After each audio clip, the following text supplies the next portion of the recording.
Episode की शुरुआत में यून की पेरेंट्स को दिखाया जाता है जब यून की डैड उसकी माँ को कहता है, हनी तुम्हें नहीं लगता कि हमारा बेटा बहुत ही ज्यादा चेंज हो गया है। तब उसकी माँ कहती है, तुम्हारा कहने का मतलब क्या है। तब उसके फादर कहता है, यून पहले बहुत बड़ा ट्रैवल मेकर था, लेकिन आजकल उसे देखकर मुझे प्राउड फील होता है और अभी तो वो हर रोज स्टोर पे आता है और हमारा हेल्प करता है। तब उसकी माँ कहती है, यून वही कर रहा है जो इतने सालों से उसे करना चाहिए था। और वैसे भी रेस्टोरेंट पे जब भी ज्यादा भीड़ होता है उसी टाइम वो अपने गर्लफ्रेंड से मिलने चला जाता है। और उसकी माँ गुस्से में कहती है, मुझे तो समझ में नहीं आता वो कैसा इंसान है। क्या वो प्यार में इतना ज्यादा पागल है कि उसने उसकी गर्लफ्रेंड के लिए एक फ्लैट लीज पे ले लिया है। तब उसका डैड कहता है, इनको देखकर कभी कभार मुझे तुम्हारी इमेज दिखता है। तब उसकी माँ कहती है, क्या मतलब। तब उसका डैड कहता है, तुम्हें याद नहीं है जब हम डेट कर रहे थे तब तुम भी अपने घर से अच्छे अच्छे चीजें लाकर मुझे देते थे, जैसे मीट, पाइन मशरूम, ये सारी चीजें। और तुम्हारी फादर परेशान हो रहा था ये सोचकर कि मैं कैसा लड़का हूँ। तब उसकी माँ कहती है, वो डिफरेंट सिचुएशन था। और फिर 30 साल पहले की सीन दिखाया जाता है जहाँ पर उनकी डैड उसकी माँ को कह रही थी, मुझे नहीं पता उसका टेस्ट कैसा होता है क्योंकि मैंने इसके पहले कभी मीट नहीं खाया है। और फिर उनकी माँ कहती है, इसीलिए मैं मेरे घर से मीट लेकर तुम्हें देता था। तब उनकी डैड कहता है, देखा तुम दोनों ही सेम ही हो। तब उसकी माँ कहती है, ठीक है, लेकिन मैंने मेरी पेरेंट्स से बहुत डांट भी खाए थे इसके लिए, और अभी इस लड़के को भी लेसन सिखाना तो पड़ेगा ही ताकि वो दोबारा ऐसा कुछ ना करे। और उसने जो किया उसका रिस्पॉन्सिबिलिटी भी उसे लेना ही पड़ेगा। तब उसका डैड मुस्कुराते हुए कहता है, ऑफ कोर्स रिस्पॉन्सिबिलिटी बहुत ही ज्यादा इम्पोर्टेंट है। और मनी मन सोचता है अब ये बेटर फील कर रही है। और फिर उनकी डैड उसकी माँ को कहता है, मैं टेरेस पे जा रहा हूँ थोड़ा वॉक करने के लिए। तब उसकी माँ कहती है, क्यों, तुम उसे फोन करके ये बोलोगे कि मैं अभी उसके ऊपर गुस्सा नहीं हूँ। तब उसकी डैड वहाँ से उठकर जाने लगता है और कहता है, हनी तुम क्या बोल रहे हो, मुझे तो कोई आइडिया भी नहीं है। फिर उसकी माँ मनी मन सोचता है, हाँ मुझे बहुत अच्छे से पता है तुम क्या करने वाले हो। और फिर सोचता है, हाँ ये तो मानना पड़ेगा कि यून पहले से बहुत ही ज्यादा चेंज हो चुका है, अभी वो एक सीरियस बच्चा बन गया है। ये सब कुछ हुआ है उसकी वो गर्लफ्रेंड की वजह से। वो लड़की कैसी होगी, कैसे वो यून को इतना ज्यादा चेंज कर दिया है, मुझे ये सच में जानना है। और अगर ये सच में उस लड़की की वजह से यून इतना ज्यादा चेंज हुआ है तो शायद मैं यून को उस लड़की से शादी भी करने दूं। और मुस्कुराने लगता है। फिर सीन शिफ्ट होता है और बार का सीन दिखाया जाता है जहाँ पर नूनशियन कहता है, अगर तुम यहाँ से जाओगे तो तुम बहुत ही ज्यादा रिग्रेट करोगे। मैं सोच रहा हूँ अगर तुम्हारी कलीग को पता चल गया कि तुम एक गे हो तो वो लोग तुम्हारे बारे में क्या सोचेंगे। ये सुनकर हान तो बहुत ही ज्यादा गुस्सा हो जाता है और यून कहता है, जाओ तुम जाकर बता दो। नूनशियन कहता है, क्या। तब यून कहता है, मैं तुम्हें डेयर दे रहा हूँ, जो तुम बोल रहे हो वो करके दिखाओ। अगर तुम हान की लाइफ खराब करना चाहते हो तो मैं भी मेक श्योर करूंगा कि तुम्हारी लाइफ फेल हो जाए। और हान को कहता है, हान तुम यहाँ से चलो। तब नूनशियन मनी मन सोचता है, तुम मेरा लाइफ हेल बनाओगे, और वो कैसे करोगे तुम, शुरू से ही मेरा कोई लाइफ नहीं है जिसे मैं खुद का कह सकूं। फिर फ्लैशबैक का सीन दिखाया जाता है जब नूनशियन की माँ उसे चर्च लेकर जाती है और गॉड से प्रे करती है कि वो ठीक हो जाए ये सब। फिर नूनशियन सोचता है, नहीं, अगर मैं उस दिन हान को मेरे घर लेकर नहीं आता तो सब कुछ ठीक होता, या फिर मैं उसकी प्रपोजल कभी एक्सेप्ट ही नहीं करता तो शायद सब कुछ ठीक होता। नहीं, ये सब नहीं, अगर उस दिन हान मुझे किस नहीं करता तो आज सब कुछ ठीक होता। फिर मैं अपना लाइफ खुल के जी सकता था जैसे मैं चाहता था। मेरे अंदर का वो नूनशियन पता नहीं कहाँ चला गया। अगर उस दिन वो सब ना होता तो शायद मैं आज खुलकर अपनी जिंदगी जी सकता था, लेकिन उसके बदले मेरा लाइफ पूरा खराब हो गया है। मेरे आसपास के सभी लोग स्कूल कंप्लीट करके जॉब कर रहा था, लेकिन मैं एक पार्ट टाइम जॉब से दूसरा पार्ट टाइम जॉब, पता नहीं कब तक मुझे यही करना पड़ेगा। और हान को देखो, वो कैसे इतना ज्यादा ठीक हो सकता है। उसे देखकर तो ऐसा लग रहा है कि उसे कोई फर्क भी नहीं पड़ता। तो मेरे पास सिर्फ लास्ट ऑप्शन ही था और वो यही है कि हान को वापस मेरी लाइफ में लेकर आना, लेकिन वो फिर से मेरे हाथ क्यों नहीं आ रहा है। फिर प्रेजेंट का सीन दिखाया जाता है जहाँ पर नूनशान को देखकर बाकी लोग आपस में बात कर रहा था कि वो एक गे बार में आकर किसी को थ्रेट कैसे कर सकता है। तभी नूनशान का जो बॉयफ्रेंड था वो नूनशान से पूछता है, तुम मुझे कब बताने वाले हो? तुमने मुझे अपना हेयर कलर करने के लिए क्यों कहा था? तुम अभी चुप क्यों हो? बोलो, मुझे आंसर दो।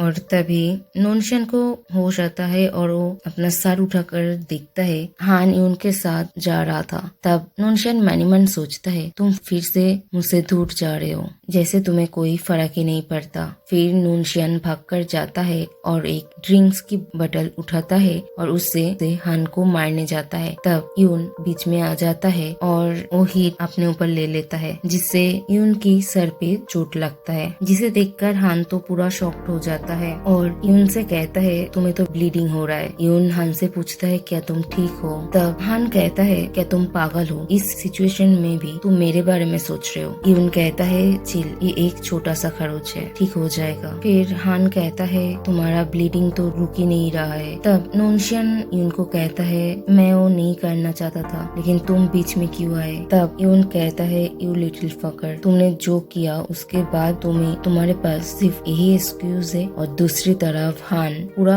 गुस्से में पूरा उड़कर जाता है और नूनशान को एक लात मारता है। नूनशान तो जमीन पे गिर जाता है। फिर हान गुस्से में कहता है, तुम खुद को समझते क्या हो? तुम्हें यून को चोट पहुंचाने का राइट किसने दिया? तुम मुझे अकेला छोड़ क्यों नहीं देते? पहले जब तुम्हारी माँ के सामने मुझे बस के नीचे धकेल दिया था तब भी मैंने कुछ नहीं कहा था, मैं तुमसे दूर हो गया था। अगर तब मैं चाहता तुम्हें बैड गाय बना सकता था, लेकिन मैंने ऐसा कुछ नहीं किया। मैंने तुम्हें थ्रेट भी नहीं दिया, तो तुम्हारा प्रॉब्लम क्या है? तुम मेरे साथ ऐसा क्यों कर रहे हो? तभी यून हान को पीछे से हक करता है और कहता है, हान तुम शांत हो जाओ, मैं ठीक हूँ। और मन ही मन सोचता है, गॉड, सब कुछ खराब हो गया है। फिर सीन शिफ्ट होता है और दिखाया जाता है उस बार में पुलिस आता है और उन तीनों से बात करता है। फिर यून और हान को कहता है, तुम दोनों डॉक्टर के पास जाओ। और नूनशान को कहता है, मिस्टर नूनशान, तुम हमारे साथ पुलिस स्टेशन आओ। और फिर कहता है, हमें आई विटनेस भी चाहिए जो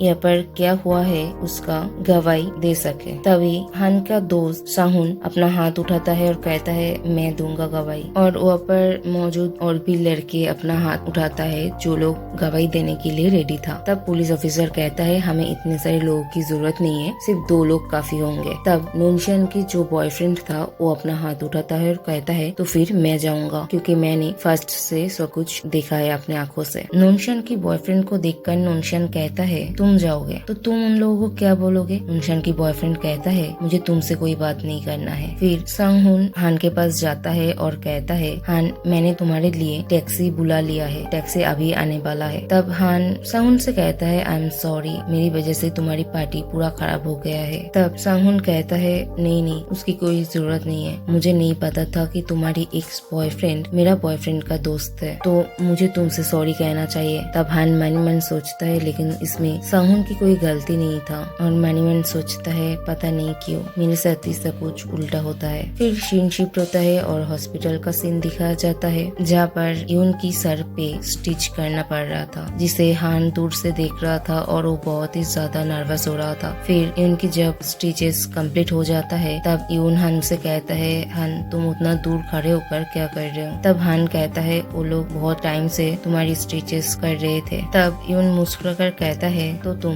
भागने का प्लान कर रहे थे? हान कहता है, नहीं, ऐसा बिल्कुल भी नहीं है, ऐसी बात बिल्कुल भी मत बोलो प्लीज, ये दिखने में बहुत ही ज्यादा पेनफुल था, इसीलिए मैं दूर खड़ा था। फिर यून हान को अपने पास बुलाता है। जब हान उसके पास जाता है तो वो उसका हाथ पकड़कर अपने और भी ज्यादा क्लोज लेकर आता है और कहता है, तुम क्या बोल रहे हो? पेनफुल? मुझे बिल्कुल भी दर्द नहीं हुआ, क्योंकि उन लोगों ने एनेस्थेसिया दे दिया था। यून जब हान को अपने पास बुलाता है तो हान शर्मा जाता है और फिर कहता है, आई होप कि तुम्हारी सर पे कोई निशान न रहे। तब यून कहता है, अगर रहे भी तब भी क्या, मुझे कोई प्रॉब्लम नहीं है, उल्टा वो मेरा चार्म और भी ज्यादा इनहेंस करेगा। हान कहता है, तुम्हारा चार्म बढ़ाएगा? ये बकवास करना बंद करो तुम। तब यून मुस्कुरा कहता है, कम ऑन, तुम्हें ये फनी नहीं लगा? तब हान कहता है, ये कोई जोक करने का टाइम है, अगर ये काट थोड़ा और नीचे लगता तो सिचुएशन बहुत ही ज्यादा माथा खराब हो जाता। ये बात तुम्हें समझ में आ रहा है? मुझे तो समझ में नहीं आ रहा है वो जार क्या सोचकर उस बोतल से मारने गया था। तब यून कहता है उसे क्या फर्क पड़ता है वो क्या सोच रहा था, लेकिन मेरी वजह से तुमने उसे लात मारा। ट्रस्ट मी बेबी, उससे मैं बहुत ही ज्यादा टच हो गया था। तब हान मन ही मन सोचता है यून को चोट लगा है मेरी वजह से। फिर पुलिस स्टेशन का सीन दिखाया जाता है जहाँ पर पुलिस ऑफिसर हान और यून से क्वेश्चन करता है और सारी चीजें सुनने के बाद कहता है तो तुमने इस वजह से नूनशियन को लात मारा था? हान कहता है हाँ। फिर पुलिस ऑफिसर मुस्कुराकर कहता है बच्चे तुम्हारे अंदर तो बहुत ही ज्यादा हिम्मत है। तब यून कहता है ना, लेकिन वो दिखने में वैसा बिल्कुल भी नहीं लगता। हान कहता है आई एम सॉरी। फिर पुलिस ऑफिसर कहता है सिचुएशन को देखकर लगता है कि तुम्हें नूनशियन के साथ सेटलमेंट करना पड़ेगा। यून कहता है मैं उसके साथ सेटलमेंट बिल्कुल भी नहीं करूंगा। तब पुलिस ऑफिसर कहता है तुम नहीं हान, क्योंकि हान ने नूनशियन को लात मारा था तो इससे यही होता है कि हान ने नूनशियन को असॉल्ट किया है। इसे सुनकर हान मन ही मन सोचता है मैंने असॉल्ट किया है, नूनशियन ने नहीं, और यह पर ही एपिसोड खत्म होता है।